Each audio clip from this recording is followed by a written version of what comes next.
नमस्कार दोस्तों, दिशा स्टडी अड्डा में आप सभी का बहुत बहुत स्वागत है। मैं हूं अंकित सर और आज हम इस वीडियो में पढ़ने जा रहे हैं भारतीय संविधान के ऐसे महत्वपूर्ण अनुच्छेद जो लगभग हर प्रतियोगी परीक्षा में बार बार पूछे जाते हैं। ठीक है, तो दोस्तों अगर आप यूपी पुलिस, होमगार्ड, लेखपाल, एसआई आज किसी भी वनडे एग्जाम की तैयारी कर रहे हैं तो ये वीडियो आपके लिए गेम चेंजर साबित होगा, क्योंकि दोस्तों इस पे जो भी महत्वपूर्ण अनुच्छेद हैं मैंने इस पे कवर किया है। तो चलिए शुरू करते हैं। अनुच्छेद पहला है भारत राज्यों का संघ है और अनुच्छेद दूसरा है नए राज्यों को शामिल करना। ठीक है, यानी भारतीय संघ के बाहर के क्षेत्र को शामिल करने का प्रावधान इसमें दिया गया है। ठीक है, और इसका उदाहरण सिक्किम है। नेक्स्ट अनुच्छेद होगा अनुच्छेद 3, राज्यों का निर्माण, सीमा या नाम में परिवर्तन। ठीक है, तो अनुच्छेद 3 में है दोस्तों, नए राज्यों के गठन और क्षेत्रों, सीमाओं या मौजूदा राज्यों के नामों का परिवर्तन करने की शक्ति जो है वो संसद के पास है। ठीक है, तो ये अनुच्छेद 3 में दिया हुआ है। जैसे उदाहरण पे समझे कि 1 नवंबर 2000 को छत्तीसगढ़ और मध्य प्रदेश से छत्तीसगढ़ राज्य बनाया गया था 1 नवंबर 2000 को। ठीक है, और दूसरा होगा उत्तर प्रदेश से उत्तराखंड को अलग किया गया था, ये किया गया था 9 नवंबर 2000 को।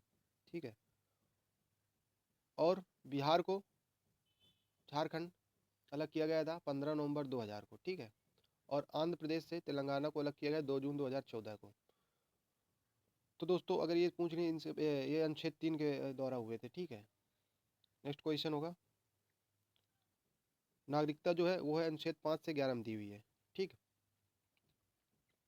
अनुच्छेद 5 में है कि भारत संविधान लागू होने के समय नागरिकता, और अनुच्छेद 6 में पाकिस्तान से आए व्यक्तियों की नागरिकता, यानी जो पाकिस्तान से नागरिक आए थे भारत में उनकी नागरिकता, और अनुच्छेद 7 में पाकिस्तान गए और लौटे व्यक्ति की नागरिकता। ठीक है, और अनुच्छेद 10 में नागरिकता की निरंतरता इसके बारे में दिया गया है, और अनुच्छेद 11 में है नागरिकता से संबंधित कानून बनाने की शक्ति।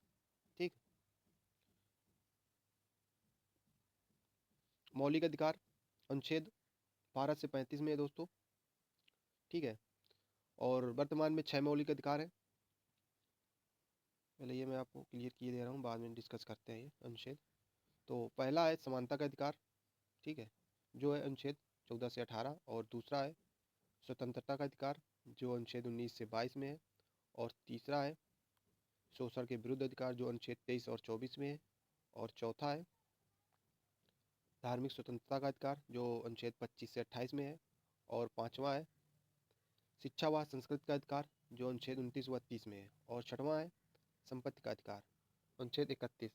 ठीक, इसे 44वें संविधान संशोधन अधिनियम 1978 द्वारा हटाया गया था, और 207वां संवैधानिक उपचार का अधिकार अनुच्छेद 32।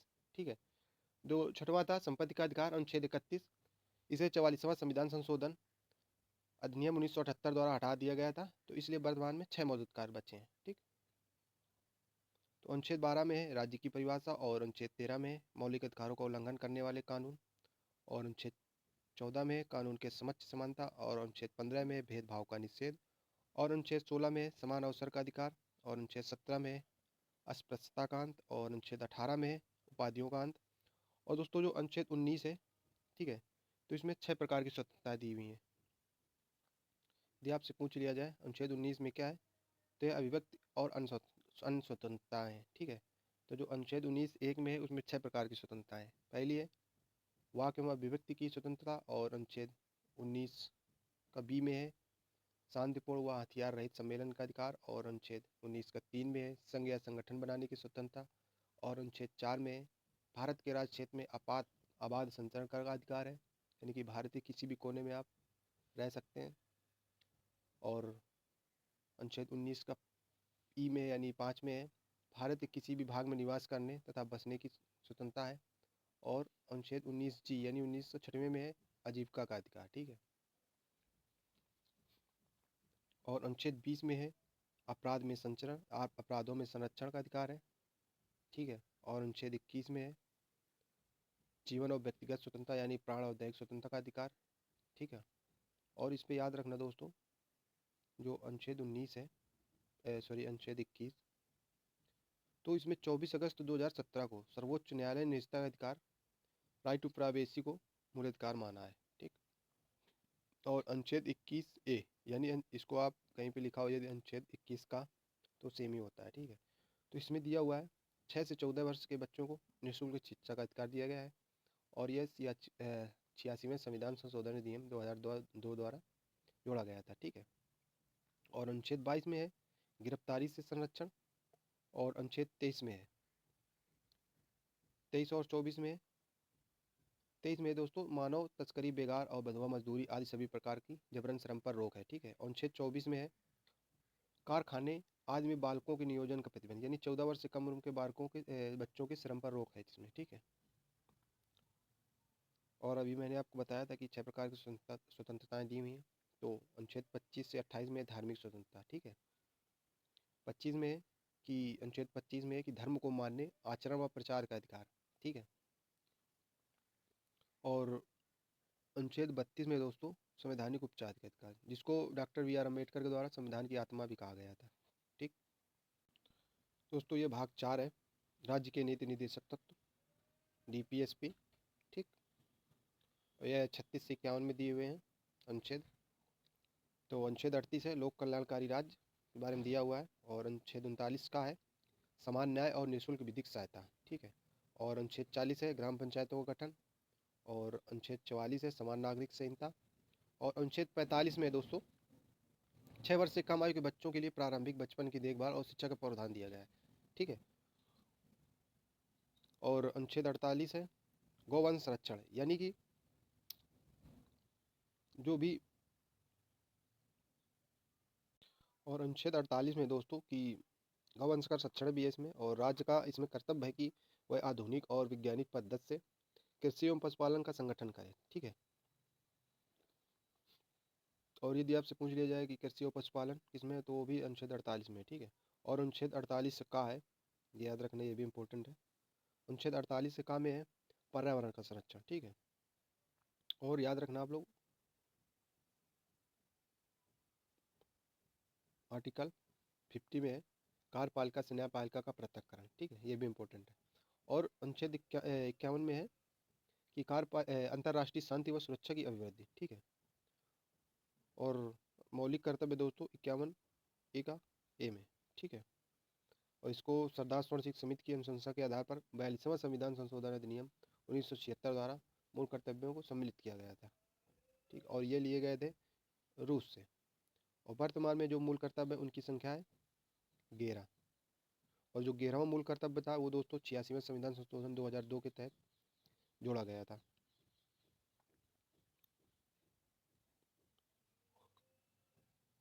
और दोस्तों मैं भी जो भी बोल रहा हूँ उस पर आप लोग गौर करिएगा, ध्यान दीजिएगा।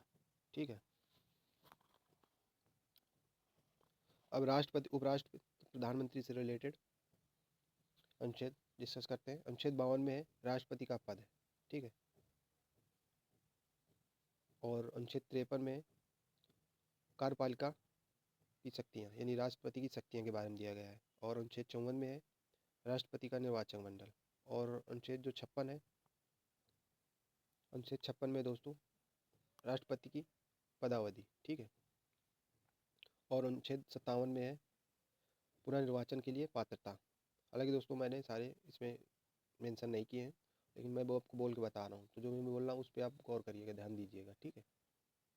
और अनुच्छेद 60 में दोस्तों राष्ट्रपति द्वारा शपथ है। ठीक है। और जो अनुच्छेद 61 है तो उसमें महाभियोग की प्रक्रिया दी हुई है, राष्ट्रपति पर जो महाभियोग चलाया जाएगा उसकी प्रक्रिया दी हुई है अनुच्छेद 61 में। और जो अनुच्छेद 62 है, सॉरी दोस्तों अनुच्छेद 72 जो है तो वह क्षमादान की शक्ति दी हुई है इसमें। ठीक है।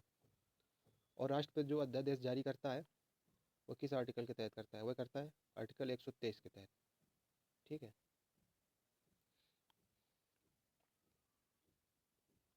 और दोस्तों अनुच्छेद 63 में है उपराष्ट्रपति। ठीक है। तो जो अनुच्छेद 63 है उसमें राष्ट्रपति का पद दिया हुआ है। ठीक है। और जो 64 है आर्टिकल, तो उस पर दिया हुआ है उपराष्ट्रपति राज्यसभा का पदेन सभापति होगा। ठीक है। और आर्टिकल 66 होगा उपराष्ट्रपति का निर्वाचन। और 67 में होगा उपराष्ट्रपति का कार्यकाल। और जो इनकी उपराष्ट्रपति का शपथ है वो होगा आर्टिकल 69 में। ठीक। और आर्टिकल 74 है, मंत्रिपरिषद जो है वो राष्ट्रपति को सलाह देगी। ठीक है। आर्टिकल 75 में प्रधानमंत्री और मंत्रिपरिषद। नेक्स्ट आर्टिकल होगा आर्टिकल 79, संसद की संरचना दी हुई है, और अनुच्छेद 80 में राज्यसभा, और अनुच्छेद 81 में लोकसभा, और अनुच्छेद 83 में संसद की अवधि, और अनुच्छेद 85 में संसद सत्र। ठीक है।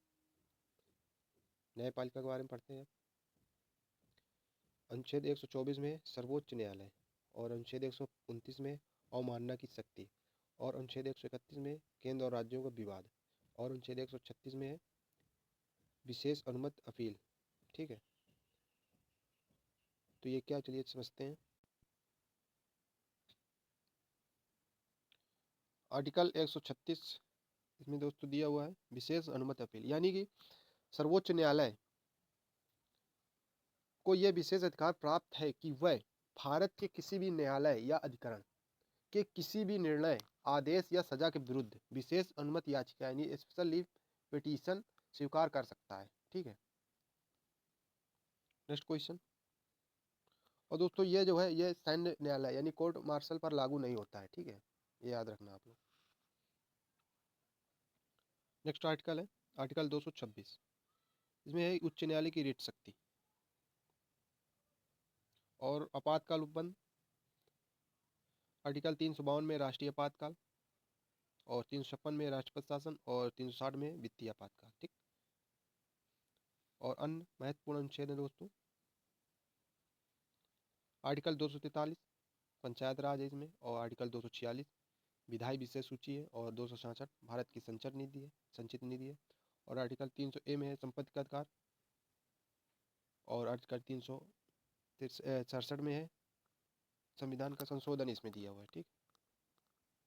और आर्टिकल 153 में राज्य में राज्यपाल का पद, और आर्टिकल 154 में राज्य की कार्यपालिका शक्ति का राज्यपाल में निहित होना, और अनुच्छेद 155 में है राज्यपाल की शक्ति, और अनुच्छेद 156 में राज्यपाल का कार्यकाल, और 159 में राज्यपाल की शपथ, और 167 में मुख्यमंत्री के कर्तव्य।